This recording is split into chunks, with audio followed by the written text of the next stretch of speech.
Maybe you know about sheep, but I did not. Most of us are urban dwellers, so I bet a lot of us don't know much about sheep.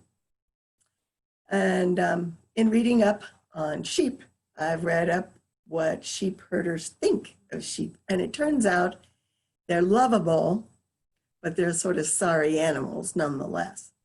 Now, sheep have been connected to human beings as animals of value for many thousands of years.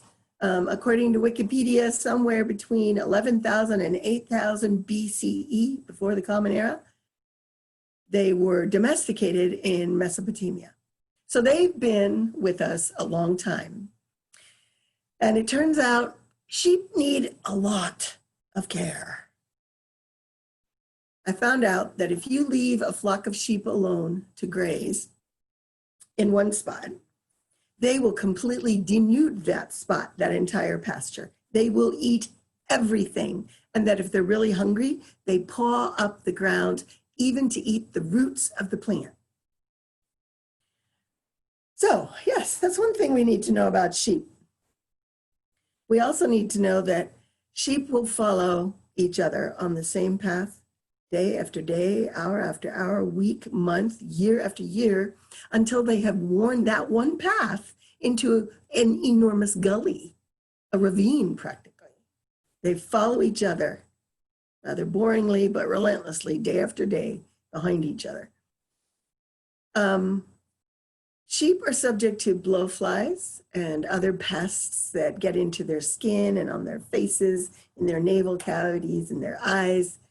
And they have no way to remove those pests except by rubbing up against something, which doesn't always work. They've got a lot of wool, it gets in the way. If the bugs are really bad, the sheep will actually run about frantically trying to escape them. And they stamp and they wave their heads. They cannot feed. They get weak. They get sickly. Sometimes they die from these infestations. Here's one that really surprised me. Sheep will lie down and roll onto their side. And sometimes, if it's really fat or woolly sheep, they'll roll onto their back. And they'll be stuck on their back, just like a bug. You've seen the bugs that flip over on their back. Sheep do that sometimes too. And they panic and they kick and they get themselves short of breath and they actually put themselves in danger of dying because they're on their back.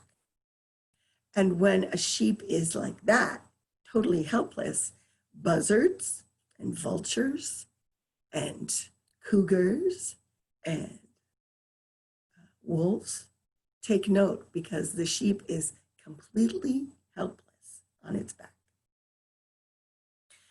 Sheep will eat anything, even things that are not good for them. Baby lambs. It turns out that here in the American West, we have a plant called blue camas and white camas, a wild plant, and they're very toxic. At least according to my reading, they're very toxic to sheep. And just a few bites of blue camas or white camas for a lamb can kill it. But they'll eat it anyway because sheep are not that bright. Sheep were first developed, as I said, in Mesopotamia, so semi-arid country. So they're pretty sturdy. They're not fussy about water. They do need water. They can go for quite a while with very little water, but they have to have it sooner or later. And when they're really, really thirsty, they'll drink anything, including filthy water that's full of flukes and amoeba that will then, again, make the sheep very sick. Lastly, no surprise here, sheep have no defenses against prey. They don't have armor, they don't have stingers, they don't have scales, they don't have poisonous fangs, they're not even very fast. And I gotta say, I'm telling you all of this about sheep just to make the point that sheep really, really, really need their sheep herders. They really do. Sheep herders are the ones who keep them moving to fresh pasture so that they don't destroy pasture. don't destroy the land. And sheep herders literally have to go ahead of sheep, checking out pasture and pulling the poisonous plants up from pasture land to protect their silly sheep who will eat anything. Sheep herders take sheep at the end of winter from their home range up to the summer range. It's a slow process because they're sheep, they don't go fast, but they lead them in the valleys where it's a little bit easier and where there's fresh water and clean water. And slowly, day after day, they move them up to the table lands where they will receive the best pasture. Some of those table lands are actually called by ranchers, or no, summer up there on those table lands. Some ranchers call it the time of milk and honey because the sheep give milk. And it is also the time of the blossoming of all the wildflowers, and the bees are busy making honey. Summertime in the tablelands, the time of milk and honey. What else can I share with you? Sheep herders. Sheep herders have to protect the sheep from predators. That's the whole idea behind the rod and staff in Psalm 23.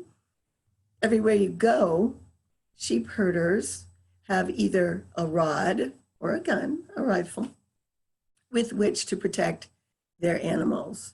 And oftentimes they do, even if they're on horseback, but usually when they're walking, they have a staff with a twist in the top. And the twist is to grab that silly sheep when it's stuck somewhere it can't get out of.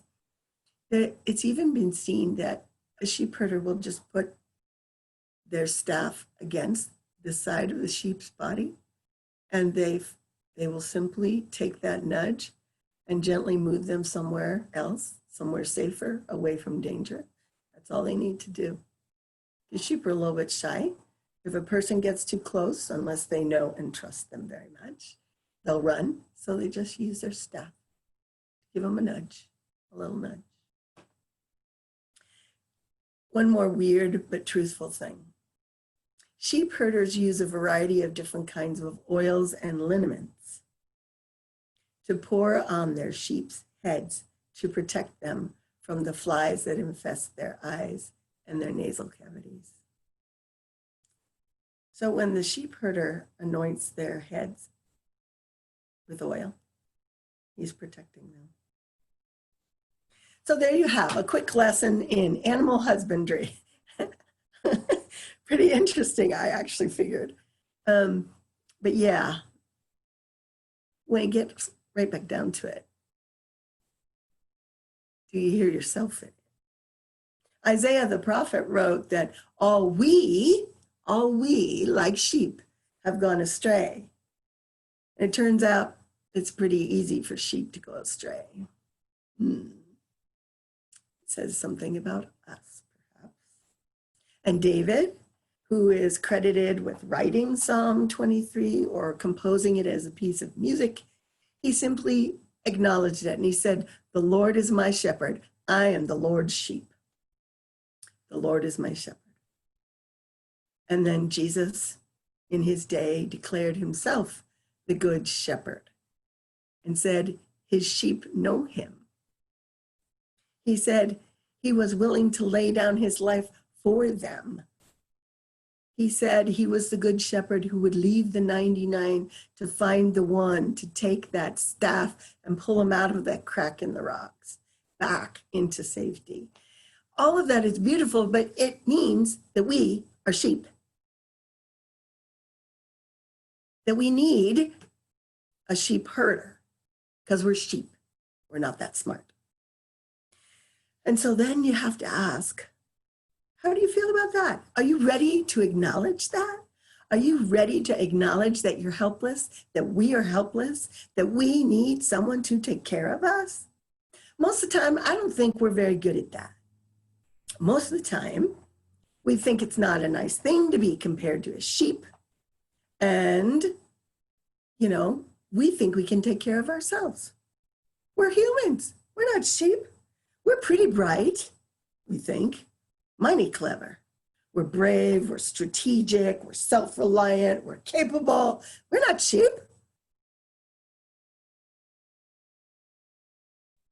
Yeah, maybe we are.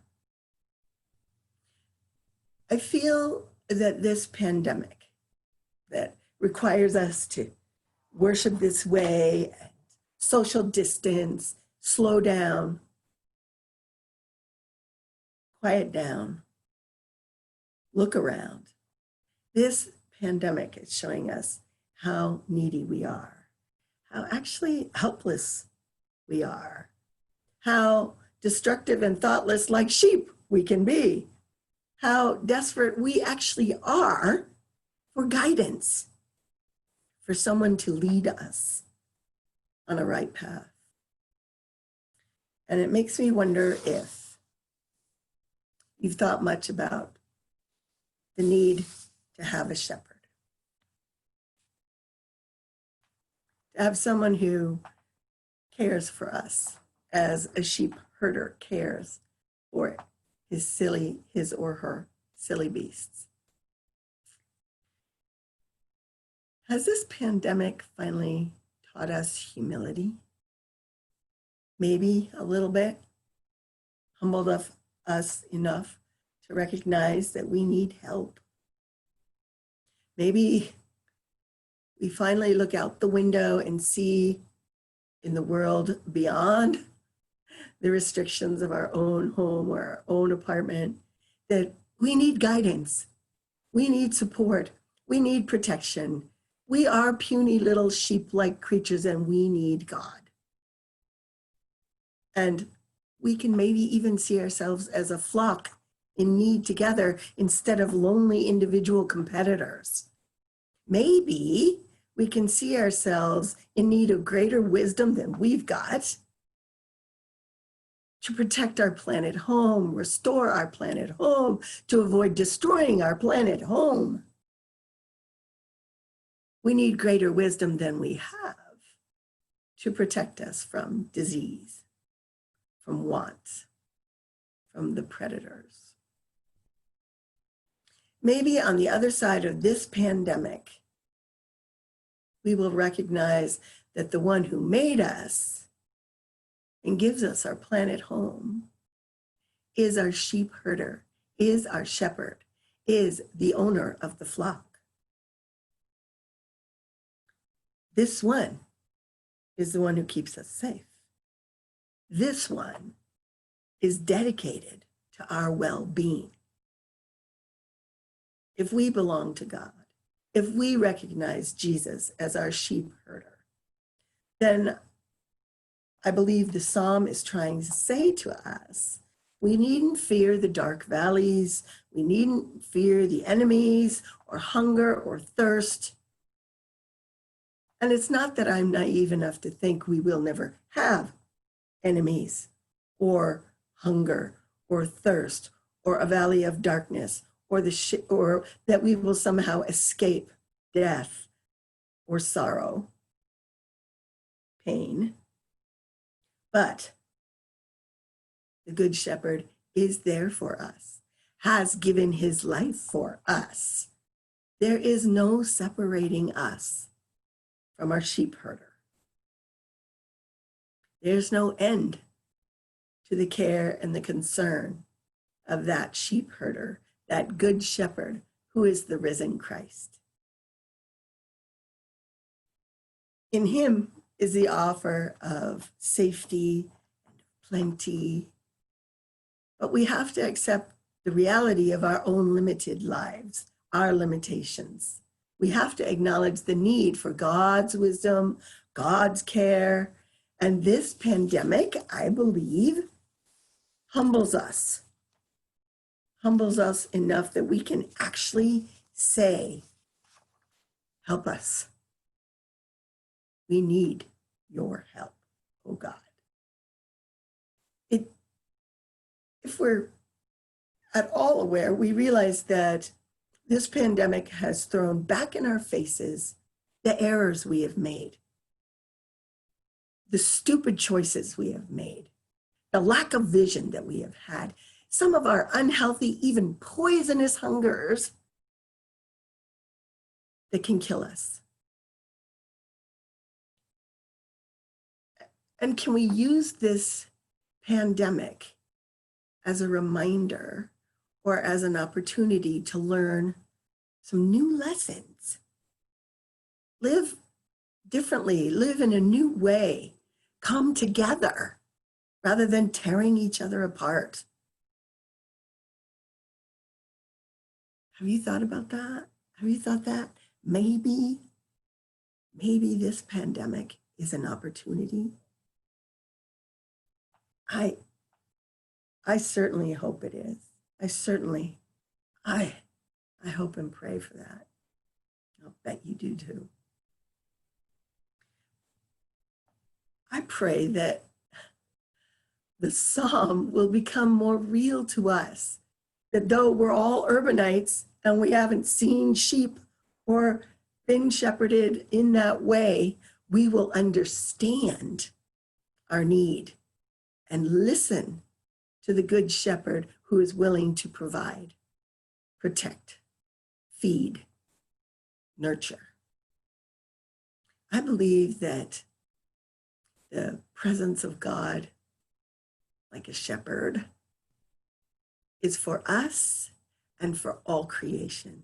That the Spirit of God that hovers over the earth is in the earth and through all the earth and is with us, creatures of the earth. And so it cares for us and guides us and urges us to trust. And this guiding presence does not leave us, even in the midst of a pandemic.